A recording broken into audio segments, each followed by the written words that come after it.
오늘 설교는 아마 우리 막내가 그만하라고 할 때까지 할 것 같은데.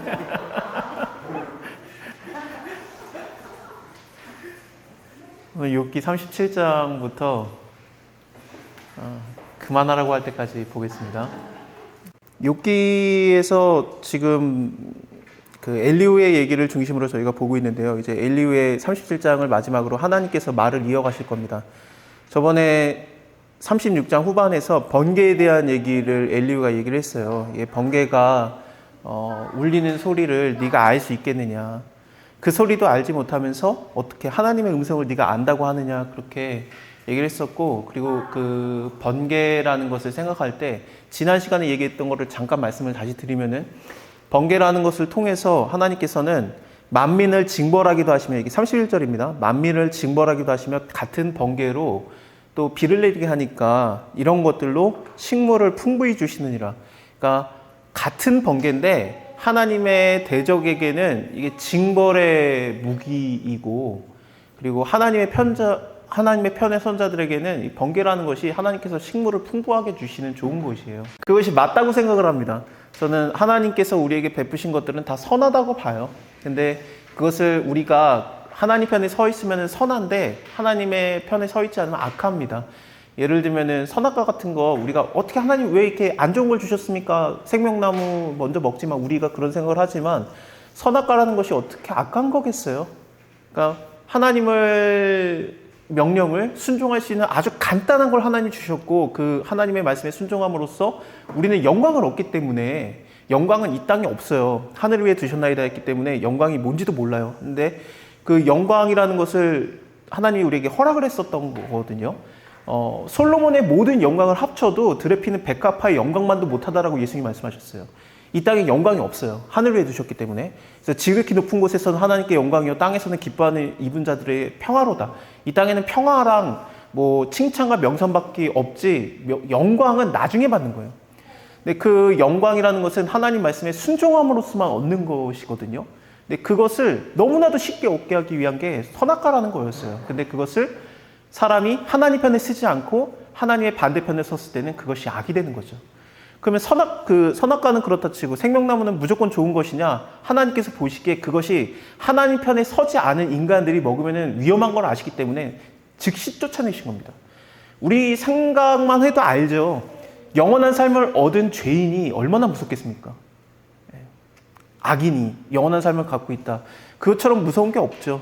그래서 하나님이 주신 건 다 선한데, 하나님 편에 서면은 다 선하고 귀하고 좋은 것이고, 하나님 편에 서지 않으면 악한 것입니다. 그래서 뭐 돈이라든지 권력이라든지 명예라든지 뭐 지위, 칭찬과 명성, 하나님 편에 서면은 좋은 것인데, 하나님의 반대편의 선자들에게는 그것이 오히려 위험하고 죽이는 것들이 되겠죠. 뭐 예수님을 봐도 마찬가지입니다. 예수님을 대할 때 그 예수님을 안 믿는 자들에게는 어떻습니까? 그것은 예수님은 걸려 넘어지는 돌이 되어서 너희가 가루처럼 된다라고 말씀을 하셨고, 하지만 하나님 편에 쓴 자들에게는 그것이 건축자의 버린 모퉁이 돌같이 보일지라도 우리가 그 돌과 함께 연하여져서 하나님의 집을 완성해가는 예수님은 머릿돌이 되시는 겁니다. 그러니까 같은 걸 봐도 좋은 것과 나쁜 것이 극명하게 차이가 나요.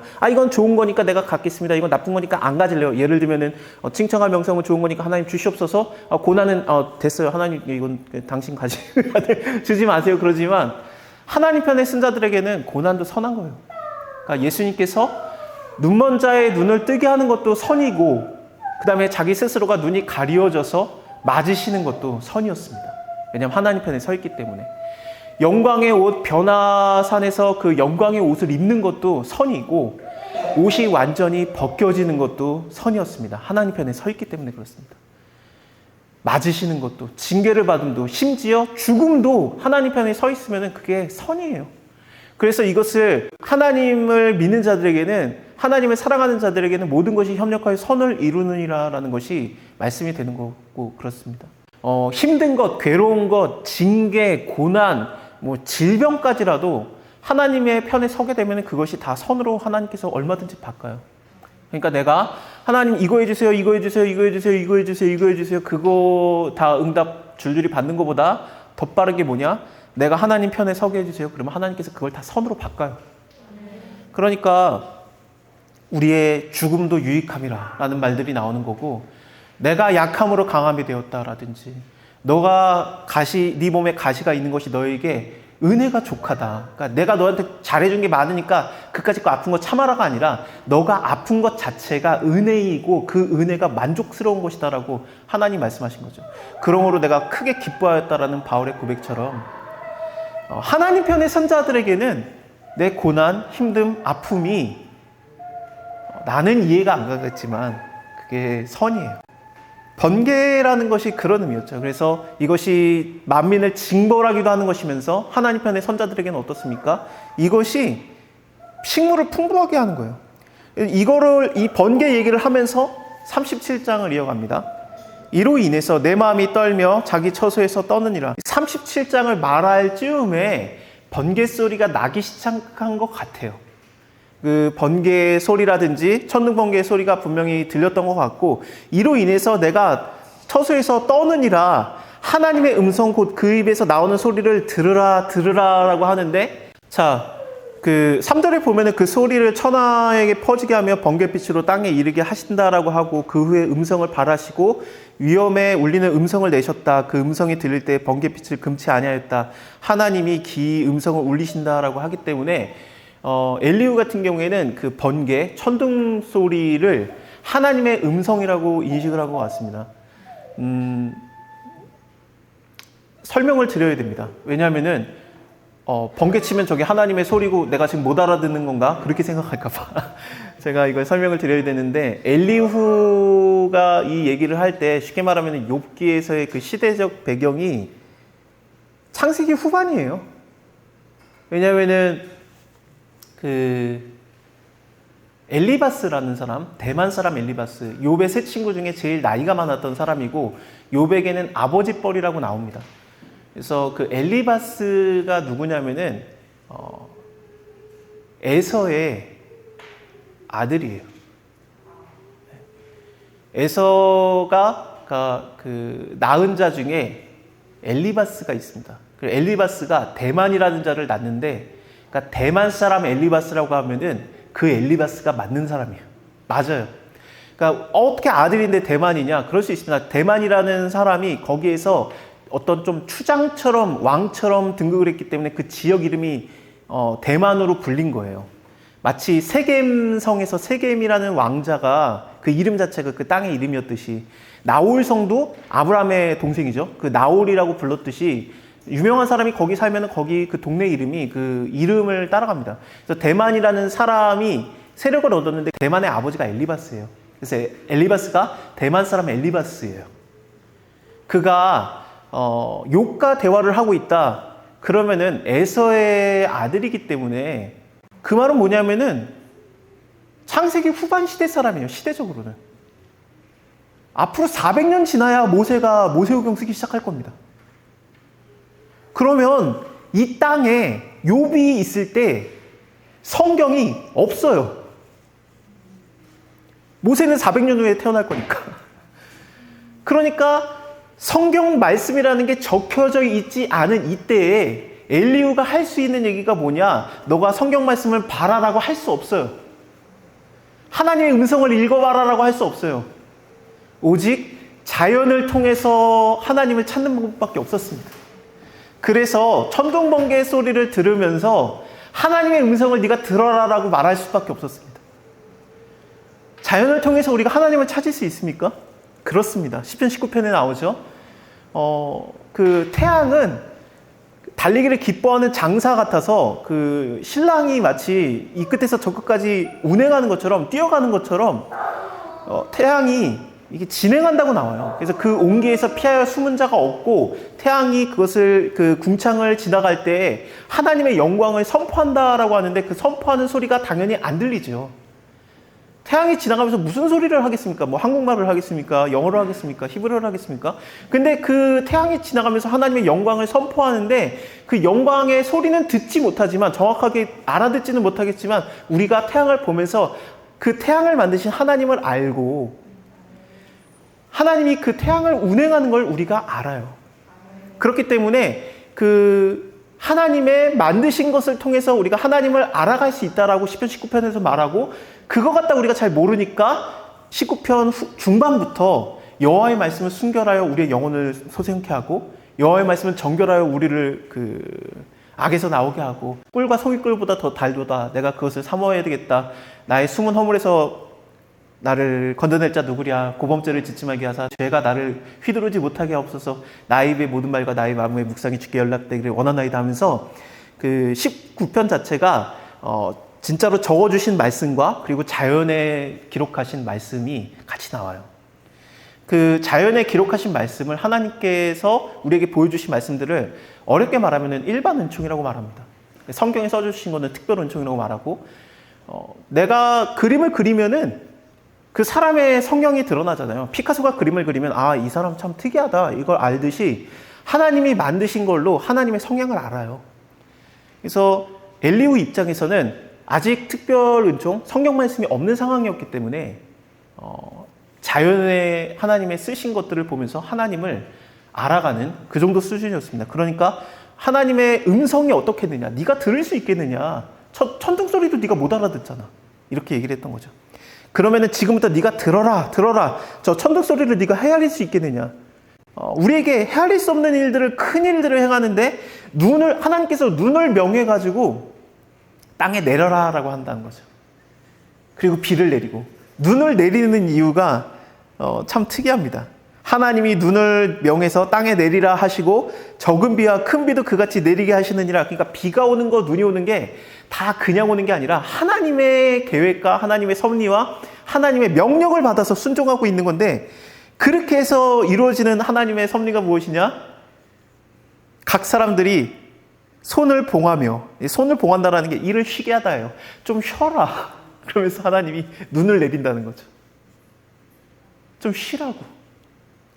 그러니까 쉬면은 우리가 불안할까 봐 가을에 왕창 주고, 이거 먹으면서 좀 쉬어, 너네도 쉬어야 살지 하면서 하나님의 그 자비하심, 섬세함을 엘리후는 얘기하고 있습니다. 물론 우리는 눈이 오면은 눈을 소금을 뿌려가면서 쓸고 나가서 일을 하고 걸려요. 넘어지기도 하고 미끄러 넘어지기도 하면서 일을 하지만, 원래 하나님의 섭리는 어땠느냐? 우리가 쉬기를 원했다는 거죠. 짐승들이 들어가서 숨는 거, 그 굴이 왜 거기에 있느냐? 왜 찬 기운이 일어나는가? 구름에 빽빽한 것은 왜 하늘에 올라갔다가 내려왔다 그러는가? 구름은 또 어디로 가는 것인가? 하나님이 명해서 모든 것들을 이루시는 거고 다스리시는 겁니다. 욥이여, 너는 가만히 이 하나님의 기이한 일들을 네가 주의 깊게 봐라. 네가 진짜로 그걸 알아? 왜 번개가 번쩍번쩍 하는지 알아? 그러면은 번개가 치면서 하나님이 말하시는 그 음성을 네가 알아들어? 너가 뭔데 하나님으로 자꾸 나와봐라, 하나님 나랑 말 좀 해봐요, 하나님 저 지금 잘못 치고 있는 거죠? 제가 저한테 할 말 없어요? 미안한 거 없어요? 그러느냐? 나는 솔직히 하나님이 너무 무서워서 하나님이 나를 삼켜버릴까 봐 내가 그에게 말하는 것 자체가 두렵다. 근데 네가 하나님과 변론하고자 하느냐? 안 무서워? 그때 하나님께서 엘리후의 말을 이어서 가십니다. 38장에서 폭풍 가운데서 하나님께서 욥에게 정확하게 알아듣게 들리게 말씀하시기 시작하세요. 그 전에는 번개 소리라든지 그냥 추측, 하나님은 이렇겠거니, 성경 말씀이 없으니까. 그래서 이렇겠거니 했는데, 자꾸 욥이 하는 말이 내가 하나님 안다, 내가 오래 살아서 안다, 하나님을 내가 아는데 하나님이 지금 잘못되고 있는 거야, 이러시면 안 되죠. 그러고 있는데, 네가 그렇게 나에 대해서 아느냐? 그러면 내가 너한테 얘기 좀 해보자. 그러면서 하나님이 나타나셨습니다. 너 오래 살았다며? 그러면 이 땅을 처음에 기초를 쌓을 때, 그때 누가 그 기초에 치수를 쟀는지 아느냐? 그 측량줄을 누가 띄웠는지 아느냐? 처음에 땅에 기초석을 세울 때 그 기초석이 뭘로 되어 있는지 아느냐? 그 이 땅이라는 것의 기초의 머릿돌이 무엇인지 아느냐? 오래 살았다며. 네 알겠다? 얘기 좀 해봐. 욥에게. 그때 무슨 일이 있었는지 아느냐? 그때 새벽별들이 함께 노래하며 하나님의 아들들이 기쁘게 소리하였느니라. 그날을 네가 알아? 땅에 태어났는 날을? 그래, 그럼 바닷물이 태어나는 건 어떻게 태어났는지 알아? 어떻게 알겠어요? 바닷물이 넘쳐 흐를 때 그것을 막을 자가 누구냐? 그 바닷물이 나올 때 그것이 구름으로도 올라가고 밑으로도 있었던 것이 어떻게 되는지 아느냐? 여러분들 그 모래에 물을 쏟으면 어떻게 됩니까? 그냥 흘러내려요. 근데 바다는 밑에 모래일 텐데 왜 물이 안 빠집니까? 그것을 막고 있는 게 도대체 뭡니까? 그것이 무엇이든지 아느냐? 하늘에 물이 있는데 그 물이 왜 안 떨어지고 그게 왜 뭐에 쌓여 있는 걸까? 네가 아느냐? 다 안 되며.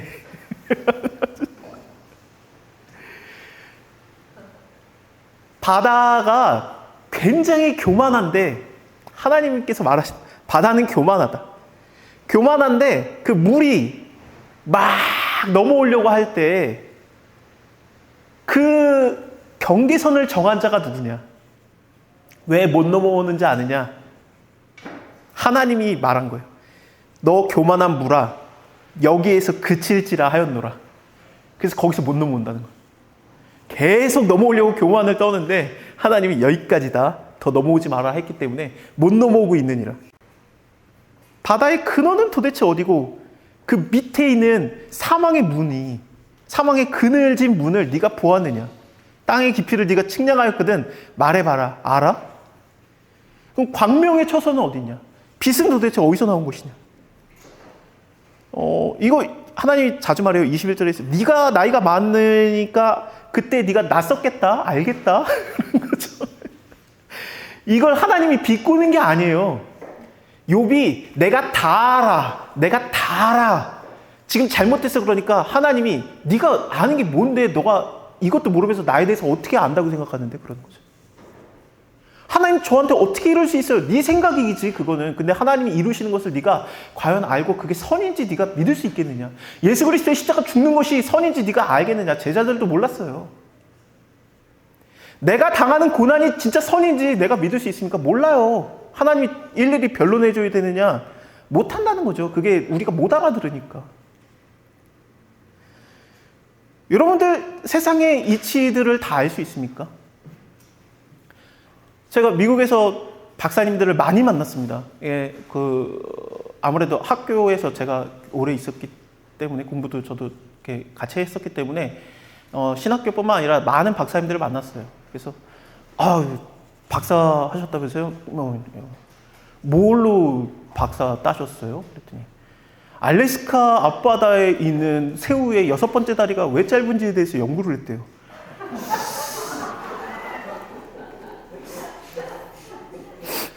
네가 과연 아느냐라는 거예요.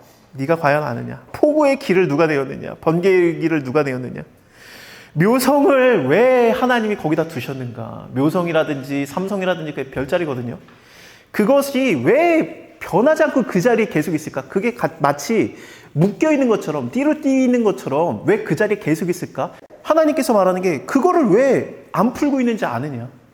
암사자가 배고파가지고 하나님 나 너무 배고파요 하고 굴에서 울고 있을 때 그 암사자에게 먹을 것을 주는 자가 누구냐? 나 여호와가 아니냐? 너무 커서 욥이 알 수 없어요. 그러니까 39장에서 알만한 거를 하나님이 말하기 시작합니다. 산 염소 새끼 치는 때를 네가 아느냐? 이건 알 것 같아. 암사슴 새끼를 낳을 기한을 네가 아느냐? 몇 달 만에 만삭이 되는지 아느냐? 암사슴이 몇 달 만에 암삭이 될까? 이거 네이버에 물어보면 바로 알 것 같은데. 욥이요, 몰라요. 알 것 같은데 몰라요. 왜 그렇습니까? 관심이 없어.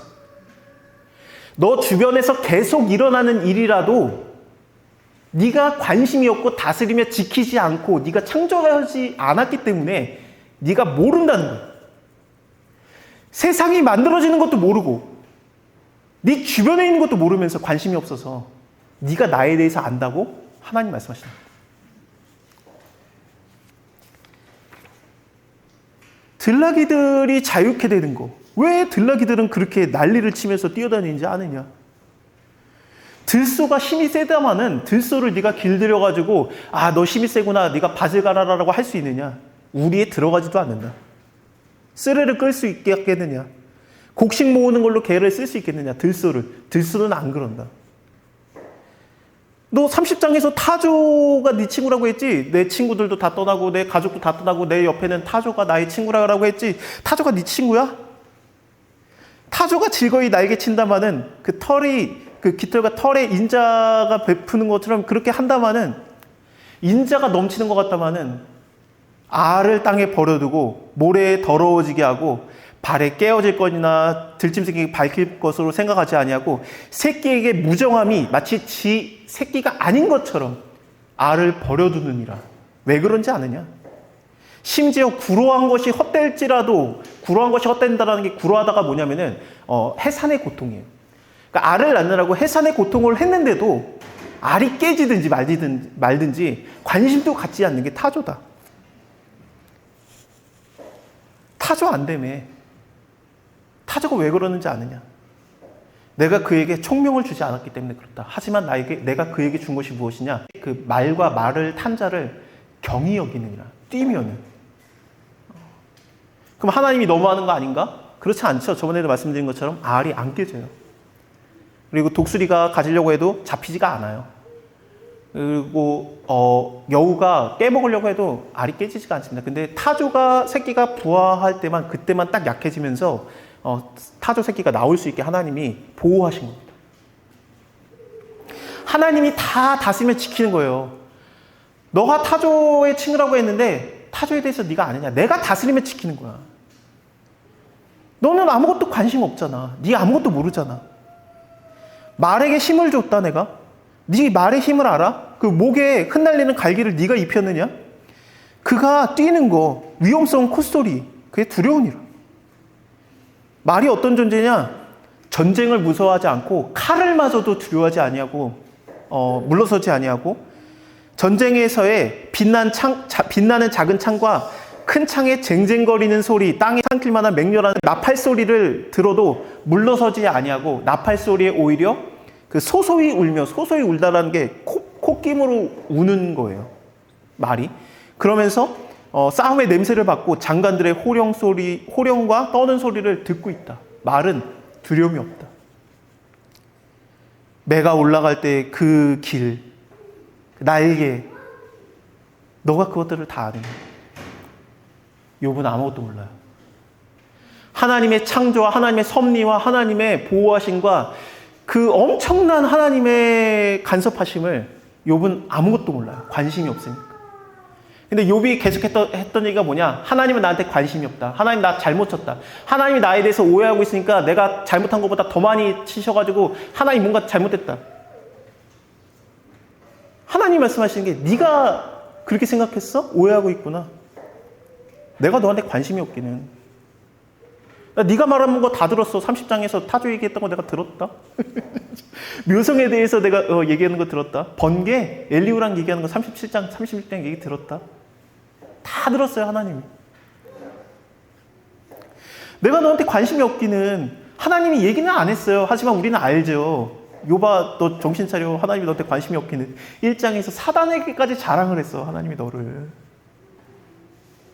네가 동방에 사는 욥을 보느냐? 내가 그를 너무 사랑한다. 동방에 사는 욥을 하나님 왜 사랑해요? 동방이 어떤 곳입니까? 동방은 하나님께 떨어지는 곳이 동방이에요. 에덴 동산으로 쫓겨나서 동방으로 갔어요.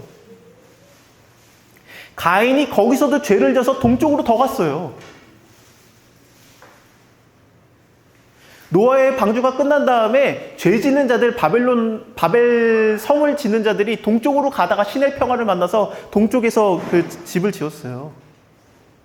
아브라함이 그드라를 통해서 자기의 후처를 통해서 낳은 6명의 아들을 동쪽으로 쫓아냈어요. 동방에 사는 동방박사들이 온 게 뭡니까? 하나님께 쫓겨난 자들도 예수 그리스도를 알아보는데 우리는 왜 못 알아보지? 그게 동방박사의 얘기예요. 서쪽에는 야곱이 있어요. 야곱의 자식들. 물론 애굽에 가 있겠죠. 그 시즌에. 애굽에 가 있는데 그러니까 더 서쪽으로 갔죠. 하나님께서 뭐라고 했습니까? 야곱에게 애굽에 가는 것을 두려워하지 말라. 내가 너와 함께 가겠다 그랬어요. 하나님이. 애굽에 하나님이 같이 갔어요. 동시대에 동방에 사는 욥? 하나님이 거기에 왜 관심을 갖습니까? 하나님 관심 가져요. 왜? 매, 참새, 까마귀까지도 아시는 하나님께서 욥을 모를 리가 없어요.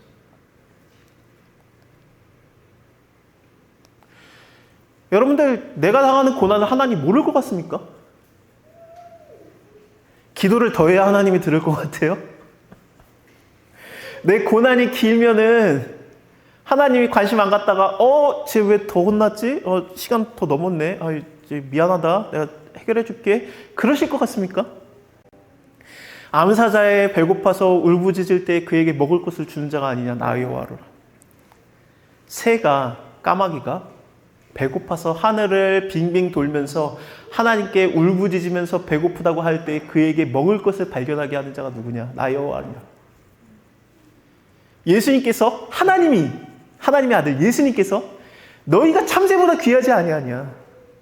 믿음이 적은 자들아, 하나님이 너한테 관심이 없겠느냐. 저 참새도 하나님의 명령과 계획이 아니면 땅에 떨어지는 일이 없느니라. 참새 5마리가 두 아시리온에 팔리는데 그 참새도 내가 버리지 않는다. 하나님의 말씀.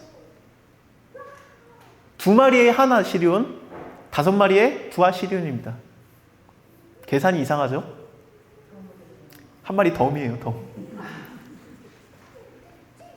한 마리 덤으로 주는 그 참새도 내가 나의 계획하에서 내가 그를 알아서 그를 땅에 떨어뜨리기도 하고 아닌 것 같기도 하고 그렇다. 믿음이 적은 자들아, 너희일까 보냐. 너희에 대해서는 머리카락 하나까지도 세신 바 되니라.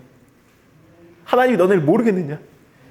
그 말씀 보고 제 머리카락 몇 개일까요? 그런 거 하지 말고 나는 관심도 없는 머리카락 개수를 하나님은 나한테 관심을 갖고 있다는 뜻입니다.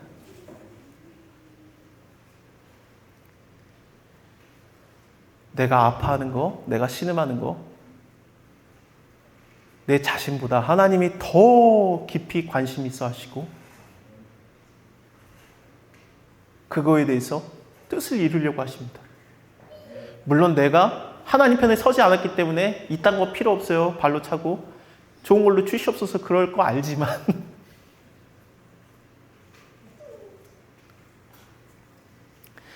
하나님 편에 서세요. 그러면은 요즘에 점점 찾아가고 있는 것 같아요. 뭐가 맞는 건지.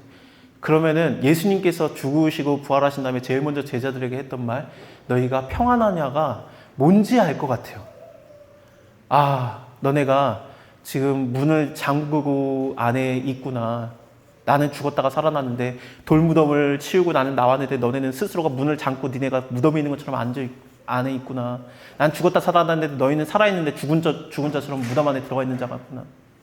평안하냐? 하나님 편에 서면은 어떤 상황에서도 평안할 수 있어요. 그게 돌을 닦는 게 아니에요. 그리고 그 평안은 내가 어느 경지에 올라가면은 돌을 득도해가지고 평안해지는 게 아니라 하나님이 주시는 평안이에요. 내가 너에게 주는 평안은.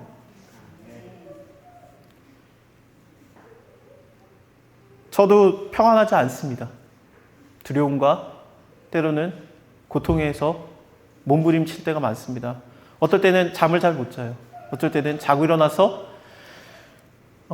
어떻게 해야 되나라고 한숨으로 시작할 때도 많습니다.